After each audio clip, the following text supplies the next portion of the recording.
हाल ही में Jeffrey Epstein से जुड़ी कुछ ऐसी फाइलें सामने आई हैं जिन्होंने सच में पूरी दुनिया में हलचल मचा दी है। तो आज हम इन्हीं फाइलों की पड़ताल करेंगे और देखेंगे कि ये किस तरह के शक्तिशाली लोगों के एक खतरनाक नेटवर्क का पर्दाफाश करती हैं। तो चलिए इस कहानी के बिल्कुल सेंटर में चलते हैं। ये सब शुरू होता है एक 7 मंजिला मैंशन से, जो इस पूरे नेटवर्क का कह सकते हैं हेडक्वार्टर था। और ये कोई आम घर नहीं था, बिल्कुल भी नहीं। ये था जेफरी एप्स्टीन का पावर बेस, मैनहट्टन का सबसे बड़ा प्राइवेट घर, 40 आलीशान कमरों वाला एक महल, और यहीं से दुनिया के सबसे पावरफुल लोगों के तार जुड़े हुए थे। अब जरा सोचिए उस घर के अंदर का माहौल कैसा होगा। गेट पर आपका स्वागत दर्जनों नकली आंखें करती थीं जो आपको घूर रही हों। अंदर हॉल में एक दुल्हन की मूर्ति रस्सी से लटक रही थी। ऑफिस में एक भरवा बाग और शेल्फ पर रखी थी लोलिता नॉवल की पहली कॉपी। ये सब चीजें मिलकर उस घर के मालिक की एक बहुत ही डिस्टर्बिंग मानसिकता की तरफ इशारा करती थीं। पर घर का सबसे डरावना राज तो कुछ और ही था। वो ये कि पूरा घर, हर कोना खुफिया कैमरों की निगरानी में था।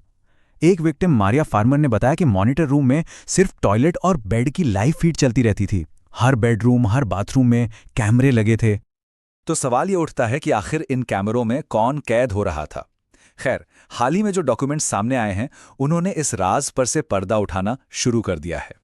जरा इस नंबर को देखिए, 30 लाख। ये कोई छोटा मोटा आंकड़ा नहीं है।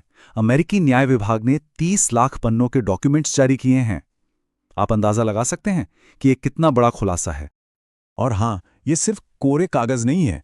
इन 30 लाख पन्नों के साथ साथ 1,80,000 से ज्यादा तस्वीरें और 2,000 वीडियो भी हैं। और ये सब अब पब्लिक डोमेन में है।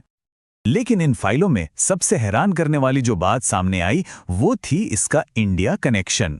कुछ ऐसे नाम सामने आए जिनके बारे में सुनकर वाकई पूरा देश चौंक गया। ये देखिए, एक सीधा सबूत।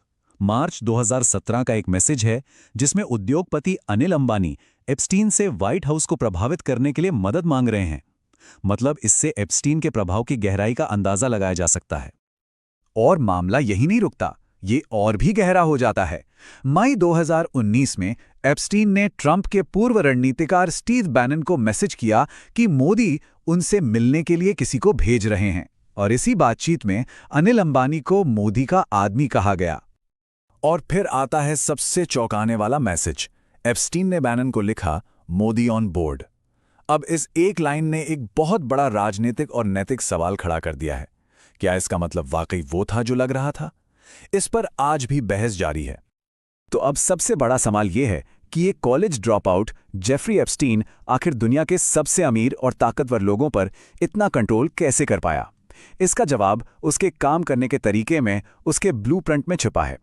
तो ये था उसका कथित तरीका। स्टेप 1, विक्टोरियाज सीक्रेट के मालिक लेस्ली वेक्सनर जैसे अरबपतियों से दोस्ती करके पावर सर्कल में एंट्री लेना। स्टेप 2, वेक्सनर ने उसे वो विशाल मैंशन बिना किसी कीमत के, मतलब $0 में दे दिया। स्टेप 3, उसी मैंशन और अपने प्राइवेट आइलैंड को दुनिया के एलिट लोगों को बुलाने के लिए इस्तेमाल करना। और स्टेप 4, जो कि सबसे खतरनाक था, अपने मेहमानों को बेडरूम और बाथरूम में खुफिया कैमरों से रिकॉर्ड करना। और आखिर में इन सभी रिकॉर्डिंग्स को लेबल लगाकर एक तिजोरी में रखना, शायद भविष्य में ब्लैकमेल करने के लिए। और ये घोटाला सिर्फ अमेरिका तक ही सीमित नहीं था। इसकी जड़ें पूरी दुनिया में फैली हुई थीं और इसमें कई बड़े, बहुत बड़े नाम शामिल थे। ये लिस्ट वाकई हैरान करने वाली है। ब्रिटिश राजघराने के प्रिंस एंड्रयू, जिन्हें एक भारी भरकम सेटलमेंट करना पड़ा। टेक्नोलॉजी की दुनिया के बादशाह बिल गेट्स और एलन मस्क। अमेरिका के पूर्व राष्ट्रपति डोनाल्ड ट्रंप का नाम तो 4,500 से ज्यादा बार आया है। और तो और भारत सरकार के मंत्री हरदीप सिंह पुरी का नाम भी इसमें शामिल है, जो मंत्री बनने से ठीक पहले एप्स्टीन से 3 बार मिले थे। और ये देखिए, एप्स्टीन से जुड़ने की कीमत भी सबके लिए अलग अलग थी। एक तरफ प्रिंस एंड्रू को अपनी इज्जत बचाने के लिए 12 मिलियन पाउंड चुकाने पड़े, तो वहीं दूसरी तरफ लेस्ली वेक्सनर ने उसे एक पूरा मेंशन ही दे दिया। ये साफ दिखाता है कि इस नेटवर्क में पावर और पैसे का खेल किस लेवल पर खेला जा रहा था। जाहिर है, जब इतने बड़े नाम सामने आए तो सबने खुद को बचाने की कोशिश की। बिल गेट्स की टीम कहती है कि उनकी कोई दोस्ती नहीं थी, लेकिन रिकॉर्ड्स बताते हैं कि वो एप्स्टीन को सजा होने के बाद भी इससे मिलते रहे। डोनाल्ड ट्रंप की टीम इन दावों को झूठा बताती है, लेकिन एफबीआई के पास उनके खिलाफ कई गंभीर टिप्स आई थीं। तो एक तरफ है ऑफिशियल बयान और दूसरी तरफ है सबूत। इतने बड़े खुलासे के बाद भी सच कहूं तो कहानी अभी खत्म नहीं हुई है।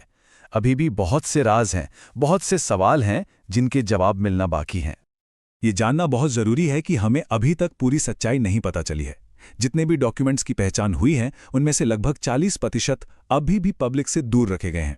तो सवाल ये है कि इन 2.5 मिलियन पन्नों में ऐसा क्या है जिसे छिपाया जा रहा है। और एक और परेशान करने वाली बात है, इस केस से जुड़े मुख्य लोगों की रहस्यमयी मौतें। खुद एप्स्टीन की मौत, जिसे सुसाइड बताया गया, उस पर आज भी सवाल उठते हैं। फिर लड़कियों की सप्लाई का आरोपी जीन ल्यूक ब्रुनेल, वो भी जेल में मरा हुआ मिला। ये एक ऐसा पैटर्न है जो कई और गंभीर सवाल खड़े करता है। तो कुल मिलाकर ये सिर्फ एक आदमी की कहानी नहीं है, ये कहानी है एक पूरे सिस्टम की, एक ऐसे नेटवर्क की जो दशकों तक पावरफुल लोगों को बचाता रहा, उन्हें हर तरह की जवाबदेही से ऊपर रखता रहा। और इसीलिए हमारे सामने ये 3 बड़े सवाल अब भी खड़े हैं। उन छिपे हुए 2.5 मिलियन पन्नों में आखिर क्या है? इतने बड़े नेटवर्क में सिर्फ एक ही इंसान को सजा क्यों हुई? और सबसे बड़ा सवाल, क्या एप्स्टीन ने वाकई खुदकुशी की थी या उसे चुप करा दिया गया था? आखिर में यह सब हमें एक बुनियादी सवाल पर लाके छोड़ देता है। क्या ये कहानी सिर्फ एक अपराधी की है या फिर ये एक ऐसे सड़े हुए सिस्टम की कहानी है जो अपने सबसे ताकतवर लोगों को बचाने के लिए किसी भी हद तक जा सकता है? इसका जवाब शायद उन्हीं बाकी फाइलों में कहीं छिपा है।